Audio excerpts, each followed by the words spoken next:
네, 3교시 수업을 시작하도록 하겠습니다. 자, 1교시, 2교시 동안 너무 열심히 했더라고요. 그래서 시간을 꽉꽉 채워가지고 수업을 했는데, 1교시는 또 시간이 심지어 넘기도 했고요. 그래서 3교시는 약간 좀 짧게 진행하도록 하겠습니다. 자, 30페이지 보시면은 한글맞춤법 20항, 뭐 물론 이제 길게 수업하는 분도 이제 길게 수업하는 거를 원하시는 분도 있습니다만, 또 시간 또 넘어가면 또 안 좋아하시는 분도 있어요. 그래서 시간을 되도록이면 정확하게 맞추는 게 좋다고 생각을 해서, 그래서 약간 뭐 3교시는 약간 짧게 좀 하도록 하겠습니다. 저기 한글맞춤법 20항 30페이지 보시면 명사에 이가 결합해서 부사나 명사가 되는 경우 원형을 밝혀 적는다. 자, 20항 보시면 명사 뒤에 이가 붙어서 된 말은 그 명사의 원형을 밝혀 적는다. 자, 1번 부사로 된 것을 보도록 하겠습니다. 자, 그래서 곳곳이 이런 식으로 곳곳에 이가 결합해 가지고 이제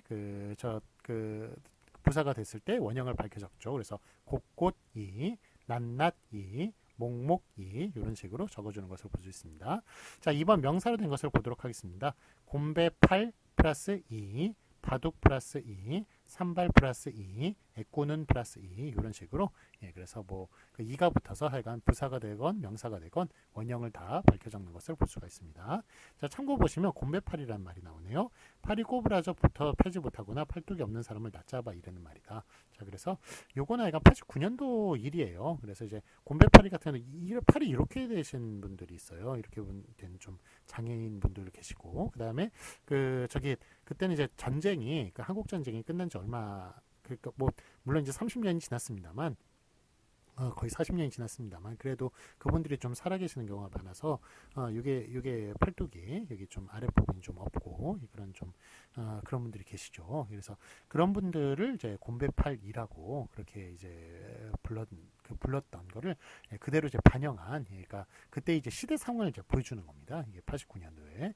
그런데 지금 이제 40년이 지난 지금은 하여간 제가 계속 드리는 말씀이지만 이게 89년도에 그러니까 50대, 60대를 대상으로 쓴 글이에요. 그렇기 때문에 지금 이제 그분들 80대, 90대세요. 그렇기 때문에 하여간 요즘 이제 쓰지 않는 말이거나 아니면은 좀 약간 무슨 또 차별적인 용어나 그런 좀 감수성이 부족해가지고 타인 감수성이 좀 해가지고 쓴 말들이나 이런 것들은 좀 여러분들이 다 잊어버리시고 좀 걸러내야 됩니다. 걸러내고 여러분들이 많이 쓰는 말 그런 말들만 좀 기억해 주시기 바랍니다.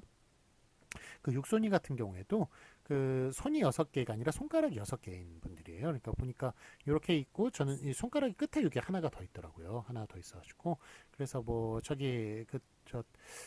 패왕별이라는 영화가 있거든요. 저기 4월 1일에 돌아가신 그런 장국영이라는 분이 이제 주연을 맡았던 그런 패왕별이라는 영화 있는데 거기에 보면 이제 맨 처음에 그분이 육손이 역할을 맡았어요. 그래가지고 이거를 좀 잘라내는 좀 그런 장면으로 시작하는 그런 영화가 있습니다. 되게 약간 영화 명작이긴 한데 하여간 좀 그런 장면이 있는 그런 영화도 있습니다. 어쨌든 하여간 이런 용어들, 하여간 이런 용어들은 좀 많이 좀 없어져야 되는 그런 용어들이라고 생각이 드는데. 하여간 좀 이렇게 존중하는 식의 이제 용어로 바뀌어야 되는데 좀 그렇지 못한 과거에 좀 타인 감수성이 부족했을 때의 그런 좀 예들이라고 볼 수가 있겠습니다. 자, 그 다음에 이제 아래 붙임을 보시겠습니다. 붙임 보시면 이 이외의 모음으로 시작된 전미사가 붙어서 된 말은 그 명사의 원형을 밝혀 적지 않는다. 그래서 꼴, 악선이 이번엔 악선이라는 이제 긴 전미사가 있어요. 이런 경우에도 이제 꼴 악선이가 아니라 꼴악선이 이런 식으로 이가 아니기 때문에 원형을 밝혀 적지 않고 발음대로 꼴악선이라고 이렇게 적어주는 것을 볼 수 있습니다. 그 다음에 끝 음어리죠. 음어리. 그래서 이것도 원형을 밝혀 적지 않고 끄트머리 이런 식으로 발음대로 적어주는 걸 볼 수 있고 그 다음에 모가치 요거는 이제 아치가 붙은 거예요. 그래서 목에 목에 이제 아치가 붙어서 발음대로 이제 모가치라고 이렇게 적어주는 것을 볼 수 있습니다. 바가지, 박에 아지가 붙은 것이고 그래서 여러 가지 전미사들이 있는데 어쨌든 이가 아니면은 원형을 밝혀 적지 않는 것을 볼 수가 있습니다. 자, 해설 보시겠습니다. 이런 예는 아래와 같이 더 있어요. 그래서 고랑, 구렁, 끄트러기, 모가지, 사태고기, 그 다음에 소가지, 소댕, 오라기, 터럭 이런 거 그러니까 그러니까 고랑 같은 건 앙이겠죠. 그 다음에 구렁 같은 건 엉이고 이런 식으로 다 앞에 그 저기 전미사를 다 밝혀 적었군요. 예, 그런데 그 어쨌든 저게 이거는 다 이가 아니기 때문에 결국 적는 것은 다 고랑, 구렁, 끄트러기 이런 식으로 다 원형을 밝혀 적지 않는 것을 볼 수가 있습니다. 자, 이 중에 이제 모가치 있죠. 모가치 같은 거는 목세 아치가 붙은 거여서 그래서 그 본 규정을 적용하면 목사치로 적어야겠죠. 예, 그러니까 뒤에 그 기억 시옷에 시옷이 넘어가지 않습니까? 그래서 목사치로 적어야 할 것이지만 사람들이 그 원형을 어원적인 형태를 인식하지 못해서 또 발음도 모가치로 굳어져 있습니다. 그래서 목사치라고 발음하는 사람 아무도 없고 모가치로 굳어져 있으니까 그래서 관용에 따라 그냥 모가치로 적기로 한 겁니다.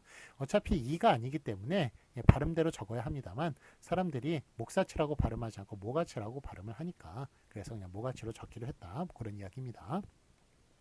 그 다음에 이와 같은 경우로 값어치가 있네요. 예, 값어치 같은 경우에는 값어치 어치는 사람들이 전미사로 다루어지고 있어요. 사전에서 전미사로 다루어지고 있는데요. 그렇게 보면 본 규정을 적용하여 값어치로 적을 것이고 모가치의 경우와 같이 발음 형태를 취한다면 값어치로 적어야 할 거예요. 예, 그래서 왜 그런데 값어치는 기억, 비읍, 시옷 다 밝혀 적냐 이거예요. 어치가 이가 아닌 전미사인데 예, 그러니까 발음대로 값어치라고 그렇게 적어야 되는 거 아니냐. 예, 뭐 그런데 여기 그 어치가 그러니까 비록 이제 전미사로 사전에 올라가 있습니다만 예, 그렇지만 그 사람들이 인식하기에 이거를 좀 의존 명사로 인식하는 경우가 많다는 겁니다. 예, 그래서 그냥 그거는 어치를 밝혀가지고 어치로 적기로 했다는 그런 예외적인 이야기를 적어놓고 있는 겁니다. 자, 계속 읽어보면 그러나 한 푼 어치, 10원 어치, 100불 달러 어치, 1000엔 어치, 10,000프랑 어치, 10만 마르크 어치처럼 쓰이는 뭐 지금은 다 유로로 통일이 됐습니다만 뭐 옛날 뭐 프랑이라든지 마르크라든지 이런 거는 프랑스나 그 저 독일의 그거였죠. 저기 화폐 가치였죠. 화폐였는데 예, 그런데 지금은 다 유로로 통일이 됐죠. 옛날 얘기예요. 어쨌든 쓰이는 어치는 의존 명사적 성격을 강하게 지니고 있을 뿐만 아니라 사람들은 어치가 붙는 푼, 원, 값 등의 형태를 분명하게 인식하고 있어서 푼어치, 원어치 같은 표기 형태의 거부감을 가지게 돼요. 그래서 어치라는 것을 분명하게 우리가 알고 있고 밝혀 적는 것을 관용적으로 해왔고 그 다음에 의존명사적 명사라고 우리가 좀 인식하는 그런 경향이 있기 때문에 그래서 어치는 밝혀 적기로 했다는 것입니다. 그래 본규정을 적용하지 않은 예외적인 형식으로 다루어서 관용에 따라 값어치로 적는 것이다. 벼슬아치, 반비다치도 마찬가지다. 그래서 아치, 어치 이런 것들은 다 명사로 좀 인식하는 그 다음에 분명히 좀 따로 적는 것으로 좀 인식하는 그런 경향이 강하기 때문에 그래서 비록 이가 아니어서 발음대로 적어야 할 것이지만 예, 그렇지만 이제 예외적으로 어치는 그냥 그 앞에 있는 원형과 따로따로 적어주는 예, 앞에 원형을 밝혀주는 식으로 그렇게 하기로 했다 뭐 이런 얘기입니다. 자, 벼슬아치, 반비다치 요거 저기 반비다치는 그 식모를 얘기하는 거예요. 그 옛날에 저기 거의 월급을 안 받고 집에 이제 기거하는 형식으로 해가지고 그래서 이렇게 그 집에서 일했던 분들 있죠. 예, 그런 분들을 이제 반비다치 뭐 식모라고 좀 부르기도 하고 반비다치라고 그렇게 부르기도 했습니다. 그래서 하여간 뭐 좀 그 옛날에는 좀 먹고 사는 일이 참 먹고 사는 게 해결이 안 되는 경우가 많아서 그야말로 정말 그 추상적으로 얘기하는 게 아니라 구체적으로 밥 먹는 일이 해결이 안 된다고 합니다. 그래서 그냥 그 못 사는 분들 집에 데려놓고 이렇게 밥하는 일을 시키면서 숙식을 제공하는 그런 것만으로 이렇게 좀 하는 경우도 있었어요. 그래서 하여간 뭐 시대가 좀 요즘 많이 달라지긴 했는데 하여간 뭐 옛날에는 참 고생이 많았죠. 근데 뭐 요즘도 뭐 또 이제 요즘도 요즘 나름대로의 고생이 또 있는 거죠. 고민이 있고. 예. 자, 하여간 뭐 옛날에는 좀 그 의식주가 좀 해결이 안 됐기 때문에 많이 좀 또 힘든 예, 그런 일이 있었습니다. 자, 예를 보시면 이제 그래서 이제 반비다치라는 말도 계속 이제 있었던 것이죠. 자, 예를 보시면 원칙적인 형식, 예외적인 형식인데 원칙적인 형식은 이제 이가 아니기 때문에 목사치, 갑서치, 벼슬아치, 반비사치 이런 식으로 적어야 되는 것입니다만 예외적인 형식은 이제 모가치 이런 식으로 이게 요거는 이제 그 발음대로 적어주는 거고요. 값어치 같은 경우는 어치, 그 다음에 벼슬아치, 반비다치 이런 경우는 어치와 아치가 분명히 이제 명사적인 좀 명사적으로 좀 인식이 되고 그 다음에 분명하게 좀 밝혀 적어야 되니까 이런 식으로 적는 것을 다 허용했다라는 식으로 이야기를 하고 있습니다. 자, 31페이지 보시겠습니다. 확인 문제 보시면 맞은 것을 오피하시오. 자, 부사 보면 깜짬짬이 이제 뭐 지금 예외적인 걸 쭉 얘기해서 좀 헷갈리시겠습니다만 어쨌든 우리가 얘기하고자 하는 것은 2가 붙었을 때 원형을 밝혀 적는다 그 얘기예요. 예, 그래서 1번 부사 짬짬 2가 맞습니다. 앞에 게 맞습니다. 2가 붙었기 때문에 원형 밝혀 적어야 된다. 자, 이번 명사일 경우에도 외톨 2, 예, 2가 이제 있기 때문에 예, 역시 원형을 밝혀 적어야 됩니다. 그래서 앞에 게 맞지 뒤에 게 틀립니다. 자, 외톨이 같은 경우는 어디서 나온 말인가요? 외톨이. 예, 이거는 저기 밤에서 나온 말이에요. 그래서 우리가 밤을 이제 까면은 밤이 여러 개 들어가 있잖아요. 밤 그 가시 있는 것, 예, 그거를 이제 벗겨내면은 밤이 여러 개가 들어 있는데 그래서 걔네들끼리 이제 오순도순 막 옹기종기 이렇게 붙어가지고 그렇게 좀 시끌벅적하게 원래 살아야 되는데 딱 까보니까 하나 들어가 있는 게 그게 외톨박이에요. 외톨박이. 거기서 외톨이란 말이 나온 겁니다. 혼자 있었으니까 얼마나 외로웠겠어요. 예, 그러니까 원래 이제 여러 개가 들어가 있어야 되는데 그렇게 하나만 들어가 있는 두 개 들어가 있는 걸 두톨박이라고 하는 겁니다. 하나 들어있는 걸 외톨박이라고 하는데 거기에서 외톨이란 말이 비유적으로 나온 것이라고 얘기할 수 있겠습니다. 자, 그냥 뭐 이건 이제 짬짬이 알려드리는 이제 그거고 저기 지식들이고요. 예, 뭐 요거 시험 문제 안 냅니다. 당연히 예, 시험 문제 안 내고 한글 맞춤법 규정에 관련된 것만 내니까 예, 요거는 저 교양 지식으로 예, 국어 지식으로 그냥 알아두시면 좋겠습니다. 자, 붙임 보시면 무릎팍. 자, 제가 아까 쓰면서 이제 설명을 드렸죠. 어떤 게 맞습니까? 예, 세 번째 있는 게 맞죠. 그래서 이건 악이 붙었기 때문에 2가 아니라 악이 붙었기 때문에 예, 그 발음대로 써주는 것을 볼 수가 있습니다. 원형을 밝혀 적지 않고요. 그래서 1, 2, 3번 중에 3번 무릎팍 그게 맞다고 말씀드렸습니다. 자, 그 다음에 저 예외적인 것으로 어치 같은 경우는 이제 명사로 좀 인식이 들고 그 다음에 그거를 좀 분명하게 밝혀 적는 것이 우리 사람들 그 인식 속에 있으니까 그래서 어치를 밝혀 적어서 값어치 그런 식으로 값을 예, 원형을 밝혀 적는 것을 볼 수 있습니다. 그래서 그 앞에 있는 게 맞습니다. 자, 이번엔 한글 맞춤법 21항 보도록 하겠습니다. 명사 용언에 자음으로 시작하는 전미사가 붙었을 때 용언 명사가 되는 경우 원형을 밝혀 적는다. 자음으로 시작되는 전미사 붙었을 때 원형 밝혀 적는다. 그 얘기입니다. 자, 21항 보시면은 명사나 용언의 어간 뒤에 자음으로 시작되는 전미사가 붙어서 된 말은 그 명사나 어간의 원형을 밝혀 적는다. 자, 1번 보시면 명사 뒤에 자음으로 시작되는 전미사가 붙어서 된 것 갑지다, 호찌다, 넋두리, 빛깔, 엽댕이, 잎사귀 여기 지다가 붙었네요. 그러니까 그 갑지다는 이제 지다가 붙어가지고 지라는 이제 지읒으로 시작하는 전미사가 결합해서 자음으로 시작하는 전미사가 결합했으니까 값의 원형을 밝혀 적는 것을 볼 수 있습니다. 호찌다도 마찬가지고 넋두리 같은 경우에는 이제 두리라는 그 디귿으로 시작하는 전미사가 결합했네요. 그래서 넋이라는 그것을 밝혀 적는 것을 볼 수 있고요. 그다음에 빛깔깔 같은 경우에도 쌍기역으로 시작하는 자음으로 시작하는 전미사니까 앞에 빛을 원형을 밝혀 적는 것을 볼 수 있습니다. 자, 2번 어간 뒤에 자음으로 시작된 전미사가 붙어서 된 것을 보도록 하겠습니다. 낚시, 늑정이, 덥게, 뜻깨질 이런 식으로 해보시면 낚시, 시가 붙었네요. 시가 붙어가지고 그 원형을 밝혀 적는 것을 볼 수가 있습니다. 낙다라는 원형을 밝혀 적고 있죠. 그 시라는 그 시옷으로 시작하는 전미사가 결합했기 때문에 자, 그 다음에 그 아래 이제 보시면은 아래 얘가 이제 그 넓적하다 있죠. 예, 넓적하다 같은 경우에도 이게 적하다, 그 적지읒으로 시작하는 전미사가 결합했기 때문에 앞에 넓다, 리을 비읍 다 적어주는 것을 볼 수가 있습니다. 자, 근데 다만 다음과 같은 말은 소리대로 적는다. 그 예외를 좀 보도록 할게요. 1번 겹받침의 끝소리가 드러나지 않는 것. 예, 그래서 할짝거리다, 널따라타, 널찍하다 이런 거 보도록 하겠습니다. 자, 널따라타와 넓적하다를 좀 보도록 할까요? 자, 넓적하다 같은 경우에는 이게 리을 비읍을 다 적어줘요. 근데 널찍하다 한번 볼까요? 널따라타도 마찬가지고 널찍하다 이게 같은 이제 그 지읒 계열로 시작하는 거니까 예, 이렇게 보도록 할게요. 자, 왜 넓적하다는 이렇게 리을 비읍으로 다 적어주는데 널찍하다는 이렇게 발음대로 적어줄까요? 이게 이제 그 다만 1번에 나와 있는 내용이죠. 이게 뒤에 걸로 소리 나는 경우 있죠. 뒤에 걸로 소리 나는 경우에는 이거 원형을 밝혀 적는다. 그런데 이렇게 앞에 걸로 소리 나는 경우에 겹받침일 때 앞에 걸로 소리 나는 경우에는 원형을 밝혀 적지 않습니다. 그래서 그 1번 겹받침의 끝소리가 드러나지 않는 것, 즉 겹받침의 끝소리로 발음되지 않는 것은 발음대로 그냥 이렇게 발음대로 적어주는 것을 볼 수 있습니다.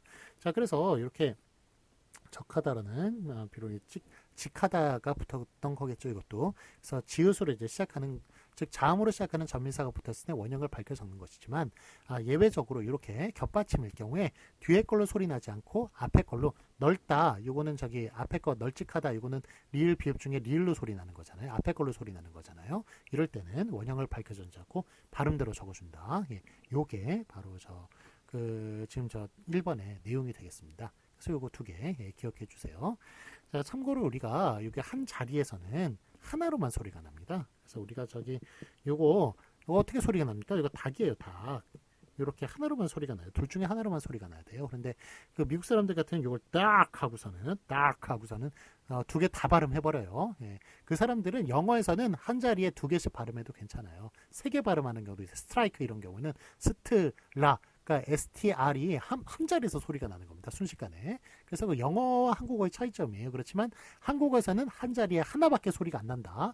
예, 그게 이제 차이점입니다. 그래서 그러니까 어쨌든 그 넓적하다 요거 저 겹받침일 때 둘 중에 하나로만 소리가 난다고 얘기할 수가 있겠습니다. 자, 그다음에 겹받침에 관련된 거 하나 더 말씀을 드릴게요. 앞에 걸로 소리 나는 경우가 많아요. 뒤에 걸로 소리가 나는 경우가 많나요? 예, 앞에 걸로 소리 나는 경우가 많아요. 뒤에 걸로 소리 나는 경우는 여러분들 중고등학교 시절에 많이 배우셨죠? 그래가지고 뭐 막다 이런 거 리을기억 뒤에 걸로 막 소리 나는 것, 예, 그런 것들은 예외를 많이 배우셔서 그런 거예요. 예외를 많이 배우셔서 뒤에 걸로 소리 나는 경우가 비등하다고 생각하실 텐데, 예, 둘 중에 앞에 걸로 소리 나는 경우가 맞습니다. 이것도 예외예요. 넓적하다. 예, 요것도 이제 넓적하다라는 예외가 있는 겁니다. 원래 넓다죠. 예, 그래서 앞에 걸로 이제 소리가 나는 건데. 자, 어쨌든 이렇게 앞에 걸로 소리 날 때는 발음대로 적어주고 뒤에 걸로 소리 날 때만 이렇게 원형을 밝혀 적는다는 것 꼭 기억해 주시기 바랍니다. 자, 예, 그 다음에 그 2번 보시겠습니다. 그래서 1번, 미안합니다. 1번 다시 해보겠습니다. 겹받침의 끝소리가 드러나지 않는 것, 할짝거리다, 널따랗다, 등등. 예, 그래서 앞에 걸로 소리 나기 때문에 발음대로 적어주는 것을 볼 수 있고요. 원형을 밝혀 적지 않는 것을 볼 수 있고요. 자, 아래 해설 보시면 넓적하다, 넓적다리를 적지 않은 것은 겹받침 리을 비읍에서 뒤에 비읍이 발음되는 형태이기 때문이다. 뒤에 걸로 발음되면 원형을 밝혀 적는다. 예, 앞에 걸로 발음되면 원형 밝혀 적지 않는다. 기억해 주세요. 자, 2번 보시겠습니다. 어원이 분명하지 아니하거나 본뜻에서 벌어진 것, 넙치, 올무, 골막하다, 납작하다 보시면 넙치 같은 경우는 광어예요. 여러분 회로 많이 먹는 광어인데 광어가 넓을 광자거든요. 광자가. 예, 그렇기 때문에 그 넙치 같은 경우는 넓다에서 왔을 것 같아요. 그런데 그거 아셨어요? 예, 모르셨죠? 그러니까 본드에서 멀어졌다고 생각을 해서 그래서 그냥 넙치로 발음대로 그냥 적어주기로 한 겁니다. 올무 같은 경우도 옥다에서 왔을 거예요. 리을 기억. 예, 그렇지만 그거 뭐 아셨어요? 예, 거의 모르셨죠? 그러니까 본때에서 멀어졌다고 생각해가지고 올무, 골막하다, 납작하다 이것도 다 마찬가지입니다. 납작하다는 납다라는 단어가 있습니까? 납다라는 단어 없죠. 예, 그러니까 이렇게 뭐 본때에서 멀어졌거나 아니면 아예 본뜻이 뭔지도 모르는 것, 예, 어원이 뭔지도 모르는 것 이런 거는 다 발음대로 적어주기로 하였습니다.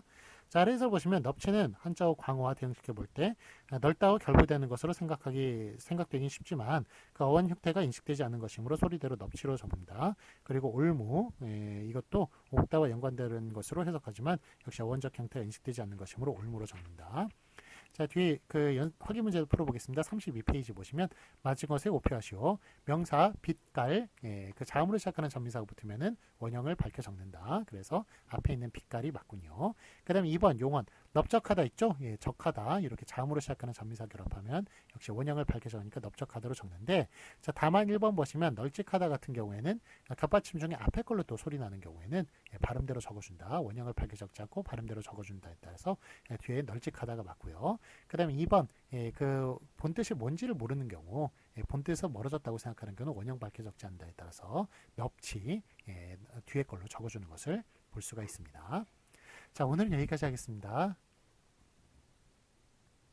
네, 오늘은 이제 짧게 하겠다고 그랬는데 3교시 짧게 하겠다고 그랬는데 그냥 시간이 또 넘어 버렸네요. 예, 그러니까 뭐 자꾸 공수표 날려서 미안합니다. 이게 한 항목을 다 끝내야 되기 때문에 그래서 좀 길게 했습니다. 예, 미안하고요.